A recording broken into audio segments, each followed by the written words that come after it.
മുൻമന്ത്രി VS. ശിവകുമാറിനെതിരെ ED. അന്വേഷണം Karamana employee സഹകരണ സംഘം തട്ടിപ്പ് കേസിൽ പരാതിക്കാർക്ക് മൊഴി നൽകാൻ കൊച്ചി ഇ.ഡി. ഓഫീസിൽ ഹാജരാകാൻ കത്ത് ലഭിച്ചു. ക്രൈംബ്രാഞ്ച് രജിസ്റ്റർ ചെയ്ത കേസിൽ മൂന്നാം പ്രതിയാണ് വി.എസ്. ശിവകുമാർ. വിവരങ്ങളുമായി വിജിൻ ചേരുകയാണ്. വിജിൻ, വിശദാംശങ്ങൾ.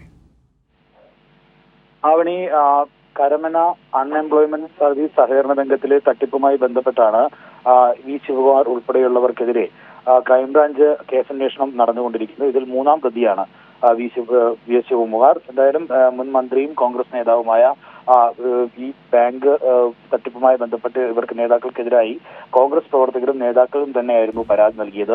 ഇതിന്റെ അടിസ്ഥാനത്തിലാണ് ഇപ്പോൾ ഇ.ഡി. കേസെടുത്ത് അന്വേഷണത്തിലേക്ക് കടക്കുന്നത്. അതിന്റെ ആദ്യഘട്ടമായാണ് ഈ കോൺഗ്രസ് നേതാക്കളായ പരാതിക്കാരുടെ മൊഴി രേഖപ്പെടുത്താനായി കൊച്ചി ഇ.ഡി. ഓഫീസിൽ ഹാജരാകാൻ അവർക്ക് ഇപ്പോൾ കത്ത് ലഭിച്ചിരിക്കുന്നത്.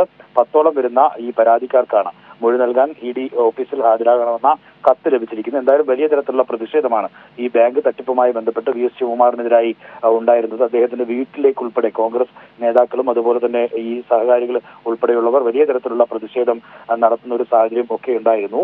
ഇതിനെ തുടർന്ന് ഇവരുടെ പരാതിയിലാണ് ക്രൈംബ്രാഞ്ച് പോലീസ് കേസ് രജിസ്റ്റർ ചെയ്ത് ക്രൈംബ്രാഞ്ചിന് അന്വേഷണം കൈമാറിയത്. അതിൽ അന്വേഷണം നടക്കുന്നതിനിടെയാണ് ഇപ്പോൾ ഇ.ഡി. ഇത്തരത്തിൽ ഈ കേസ് അന്വേഷണം ഏറ്റെടുത്തുകൊണ്ടുള്ള അതിന്റെ പ്രാഥമിക ഘട്ട തെളിവ് മൊഴിയെടുപ്പിനായി ഇപ്പോൾ പരാതിക്കാരെ വിളിപ്പിച്ചിരിക്കുന്നത്. ശരി, മുൻമന്ത്രി വി.എസ്. ശിവകുമാറിനെതിരെ ഇ.ഡി. അന്വേഷണം പ്രഖ്യാപിച്ചിരിക്കുകയാണ്. അന്വേഷണം കരമന എംപ്ലോയി സഹകരണ സംഘം തട്ടിപ്പ് കേസിലാണ് അന്വേഷണം ഇപ്പോൾ പ്രഖ്യാപിച്ചിരിക്കുന്നത്. പരാതിക്കാർക്ക് മൊഴി നൽകാൻ കൊച്ചി ഇ.ഡി. ഓഫീസിൽ ഹാജരാകാനും കത്ത് ലഭിച്ചിട്ടുണ്ട്.